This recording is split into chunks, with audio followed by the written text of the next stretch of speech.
All right, today I'm going to be showing you how to reset the oil maintenance light on a 2015 Toyota Prius C. Now it's very simple. So what you need to go ahead and do, hit your trip button, and right there. So once you hit the trip button, I'm going to be hitting the trip button. I'm going to be tapping this button, and I'm going to be scrolling down where you see odometer, and it says trip A, trip B, and what we need to keep it on is on odometer. So just the regular miles. I'm going to go ahead and back this off. I just want to make sure we're set up on that, and I'm going to go ahead and turn off the key.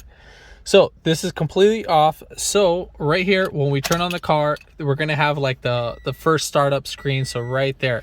So during that process, once it's starting up, we need to hit this button, the trip button, 3 times. And on the 3rd time, you're going to press and hold it. And then you're going to see a number starting with 5, 4, 3, 2, 1, and then it's going to hit 0. And then that's how you know it resets. So I'm going to go ahead and do that. So I'm going to go ahead and completely off. So right there. So as soon as we see that, so 1, 2, 3, and hold. You see how those numbers are flashing right there. And that's pretty much it. So once that's done, you are all set.